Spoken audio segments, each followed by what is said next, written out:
dimora quando gli nasceva il grande Galileo. ഇറ്റലിയിലെ ഭക്ഷണം എന്ന് പറഞ്ഞാൽ അവർ ബ്രെഡിന്റെ കൂടെ prosciutto crudo വെക്കും. ക്രൂദോ എന്ന് പറഞ്ഞാല് വേവിക്കാത്ത ഇറച്ചി, അതായത്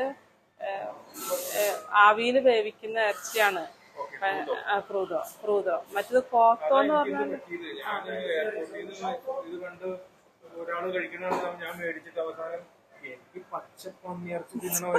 അത് ശരി, അത് ശരിയാ.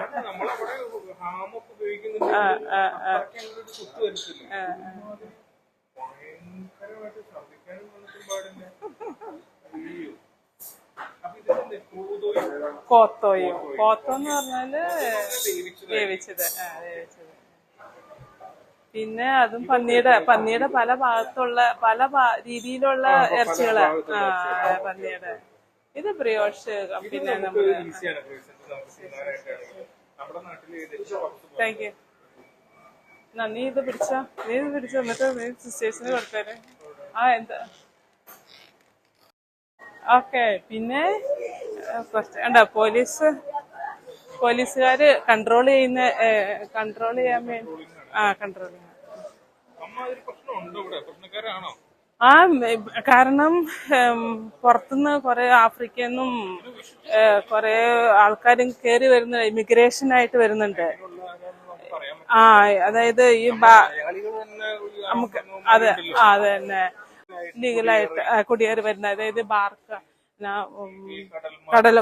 കടൽ വഴിയായിട്ട് വരുമ്പോ അവർക്ക് പെർമിഷൻ ഇല്ല അവിടെ നിന്ന്. അത് അവര് ഇവിടെ വരുമ്പം പിന്നെ സിസിലിയിലാണ് വന്നിറങ്ങണേ. എന്നിട്ട് അവിടെ നിന്ന് അവര് അന്വേഷിച്ച് പറക്കി അവർക്ക് എന്തോ ഒരു ഇത് കൊടുത്തിട്ടാണ് പക്ഷെ ഉപയോഗിക്കുന്നവരൊക്കെയാണ്. ഏതാണ്ട് ഇറ്റലി എന്നാ പറയുന്ന ഇറ്റലി പഴയ ഒരു ഇറ്റലി അല്ല. വന്നപ്പോ ഉള്ള ഇറ്റലി എങ്ങനെയാ? 30 കൊല്ലായില്ലേ? 30 കൊല്ലം വന്നപ്പോ ഉള്ള ഇറ്റലി എന്ന് പറഞ്ഞാല് നമ്മളിപ്പോ ലോകം കാണാൻ തുടങ്ങിയിട്ട് ഇപ്പോഴുള്ളൂ. പക്ഷെ 10 വർഷം 20 വർഷമുള്ള ഇറ്റലി അല്ല ഇപ്പൊ. ഇറ്റലി എന്ന് പറഞ്ഞാല് ഇപ്പൊ എവിടെ ഇറങ്ങിയാലും, ഇപ്പൊ ഇവിടെ തന്നെ ആയാലും പിന്നെ ഇറങ്ങി തന്നെ നടക്കാൻ, രാത്രിയാവുമ്പോ തന്നെ നടക്കാൻ ബുദ്ധിമുട്ടാ, പേടിക്കണം.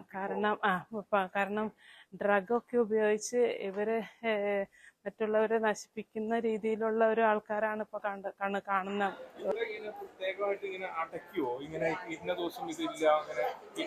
അല്ല, തിങ്കളാഴ്ച ഓഫാണ്. ഞാൻ എല്ലാം അടയ്ക്കും. ബാറുകളൊക്കെ അടഞ്ഞു കിടക്കും തിങ്കളാഴ്ച. ഞായറാഴ്ച ദൈവത്തിന് കൊടുക്കേണ്ട സമയം ഞായറാഴ്ച അവര് തുറന്നിടും. തിങ്കളാഴ്ചയാണ് തുറന്നത്. ഇപ്പോഴത്തെ ലോകം മാറിയ മാറ്റം കണ്ടാണ്. അതെ, ഈ കാരണവരാണ് ഗലീലയോ. അയാളാണ് ഗലീലയോ. അയാള് ജനിച്ച സ്ഥലമാണ് അത്, ഗലീലയോ ഗലീലേ.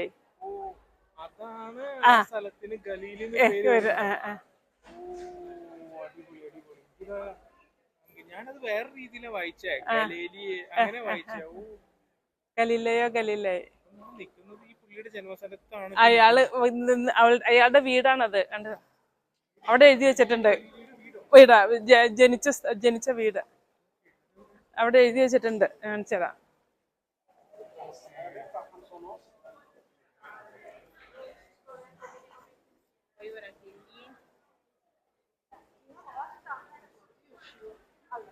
Allora, in queste case dei nobili Bocca, tra il vico dei mercanti e il borgo Vincenzo, Galileo ebbe dimora quando gli nasceva il grande Galileo. അപ്പൊ ഗലീലയോ ജനിച്ചപ്പം കിടന്ന മുറിയാണെന്ന്. അത് മുറി, അതായത് ജനിച്ചത് ഈ ഭാഗത്താണ്.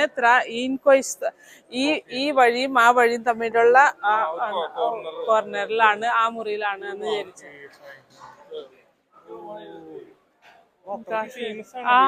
സ്ഥലം അത് തന്നെ. നീ പക്ഷെ വേണ്ട രീതിയിലൊന്നും അത് ഒരു മെയിൻറ്റെയിൻ ചെയ്യുന്നില്ല അല്ലേ? ഇന്നില്ല. ആകെ ഒരു പ്രതിമ ഓക്കെ ഓക്കെ പറഞ്ഞ അടിയിൽ മൊത്തം ബാറും പബ്ബും അതന്നെ. ശരി. നീ ദുവോമ കത്തീഡ്രലില് പിന്നെ ഗലീലയെ ഉണ്ടാക്കിയ ഇംഗ്ലീഷ് എന്നാ ലാമ്പ് ഓക്കെ ഓക്കെ അത് തൂങ്ങി കിടക്കുന്ന നീ കാണാം. ഓക്കെ നിനക്ക് കാണാൻ നീ വിളക്ക് ലാമ്പ് അതന്നെ. അത് നീ അവിടെ ചെല്ലുമ്പോ നിനക്ക് കാണാൻ പറ്റും. ഓക്കെ അല്ല അത് വല്ല ഇതാണോ ഇപ്പൊ എന്തെങ്കിലും മ്യൂസിയം പോലെയാണ് പുള്ളിയുടെ റൂം എന്തെങ്കിലും വെച്ചേക്കുന്നത്? ഇവിടെ മ്യൂസിയം ഉണ്ടാവണം. പക്ഷെ എനിക്കറിയത്തില്ല, ഞാൻ വന്നത് കണ്ടിട്ടില്ല. ഇത് നോളജ് ആട്ടോ. അതന്നെ. എഴുതി വെച്ചപ്പോഴും എന്റെ വിചാരം എനിക്ക് ഇങ്ങനെ ഒരു ഇത് പോണത് ഞാൻ വിചാരിച്ചില്ല. ഗലി നമ്മൾ പഠിച്ചിട്ടുണ്ടല്ലോ. അതന്നെ. ആദ്യം കണ്ടപ്പോ ഏതൊരു പാപ്പൻ ഫുട്ബോളോ വോളിബോളോ പിടിച്ചിട്ടാണ് ചോദിച്ചത് ഏതാ കാരണം കണ്ടാ കയ്യിലെന്തോ പുള്ളി എനിക്കറിയാൻ പാടില്ല. പിന്നെ കണക്കിന്റെ അത് തന്നെ. ഗ്ലോബാണത്.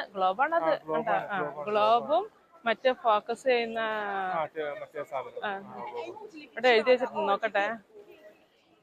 അല്ല പിസ അവര് ഇത് ഉണ്ടാക്കിയ ദിവസമാണ്. അല്ല ഫെബ്രുവരി astronomo, filosofo, fisico, astronomio, filosofo, matematico, accademico italiano, padre della scienza moderna, opera scultore della maestro ശരിക്കും പറഞ്ഞ എല്ലായിടത്തും ഒരു അവരുടെ ലോക്കൽ ലാംഗ്വേജ് എഴുതി വെച്ചാൽ അതിന്റെ തൊട്ട് താഴെ ഇംഗ്ലീഷും എഴുതി വെക്കാറുണ്ട്. ഇവിടെ ഒരു തേങ്ങ അവർ എഴുതി വെക്കാറില്ല. ജനിച്ചത് പീസയില്. ഫെബ്രുവരി 15, 1564. ജനുവരി 8, 1642 മരിച്ചു. എഴുതി വെച്ചിട്ടുണ്ടാവും എനിക്ക് ഇവിടേക്ക്. ഒന്നുമില്ലല്ലേ? കണ്ടോ ഡോറ് കണ്ടോ?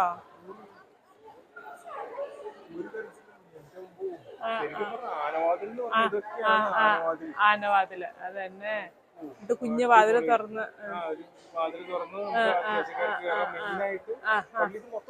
മൊത്തം തുറക്കും. ഈ പിന്നെ കുർബാന ഉള്ളപ്പോഴൊക്കെ തുറക്കും, ഞായറാഴ്ചയൊക്കെ തുറക്കും, മൊത്തം തുറക്കും. ഏറ്റവും വലിയൊരു തൊട്ട് ഫ്രണ്ടില് അതന്നെ. ഇത് നമ്മള് കുർബാന ചെല്ലുമ്പോ ഇവിടെ ഭയങ്കര ഭയങ്കര ശല്യായിരിക്കും. പള്ളിക്ക് ഏകദേശം എത്ര വർഷത്തെ പഴക്കമുണ്ടാവും?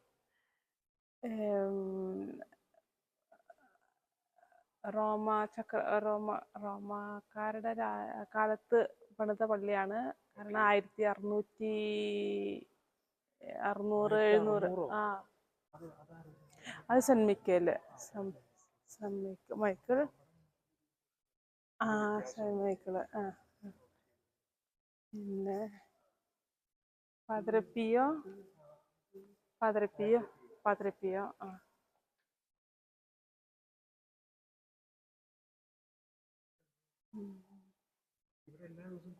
എല്ലാ ദിവസവും കുർബാനയുണ്ട്. 6:30 വൈകുന്നേരം 6:30 ഞായറാഴ്ച 11:30 കുർബാനയുണ്ട്. ഇറ്റാലിയൻ കുർബാന. ഇതിങ്ങനെ തിരി ഇവിടെ ഓഫർ എന്തെങ്കിലും €1 ഇട്ടിട്ട് തിരി എടുത്തിട്ട് ഇങ്ങനെ ഇങ്ങനെ കത്തിച്ച് വെക്കും. തിരി ഇവിടെ ഉണ്ട്. ഓക്കെ. €1 നമ്മൾ നേർച്ചയായിട്ട് പോകണം. എല്ലായിടത്തും അതാ കച്ചവടം ഉള്ളു ഇവിടെ. പക്ഷെ ഇത് സാന്താമെസ്സ സമയങ്ങള് കുർബാനയുടെ സമയങ്ങളാണ്. 6:30 പിന്നെ ഞായറാഴ്ച 11:30. ഇത് STV ആണ്, അതായത് സമ്മർ ടൈംസ് ആണ് മെൻഷൻ ചെയ്തിരിക്കുന്നത്. പല ഭാഷകളിലുള്ള ഇത് English, France, Italy, German, Portugal. ഇപ്പൊ ഇങ്ങനെ ചെയ്യുന്നില്ല, പണ്ടത്തെ ഇതിപ്പം പിന്നെ നമ്മുടെ അനാമ്പെള്ളം ഇപ്പൊ വെക്കുന്ന സമയമാണ് ഇത്. ഇവിടെ എഴുതി വെച്ചിരിക്കുന്നുണ്ടോ? അന്തോണീനോ ബൊക്കാനിയെ.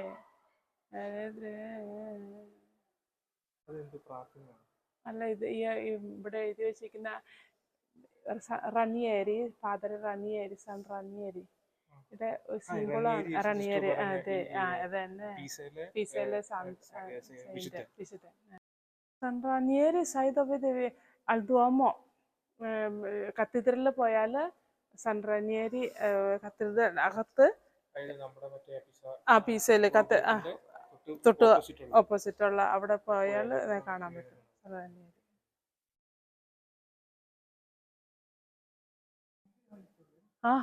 അതാ പറഞ്ഞ പണ്ടത്തെ റോമൻ സ്റ്റൈലിലാ, റോമൻ സ്റ്റൈലില്. ഫാനൊന്നുമില്ല, പക്ഷെ ഇവിടെ ഫ്രെസ്ക് ഉണ്ട്, കണ്ടോ? ഫ്രഷ്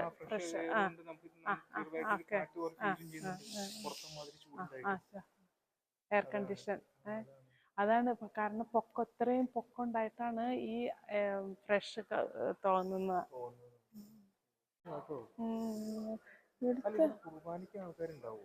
കുർബാനയ്ക്ക് ഞായറാഴ്ചയും പിന്നെ ശനിയാഴ്ച വൈകുന്നേരം ഒക്കെ കാണും. ഫെസ്റ്റീവും ഞായറാഴ്ച ഒക്കെ ഒരുവിധ ആൾക്കാരുണ്ടാവും. മറ്റു ദിവസങ്ങളിലൊന്നും കാണില്ല. മറ്റു ദിവസങ്ങളിൽ 10 പേര് കാണും.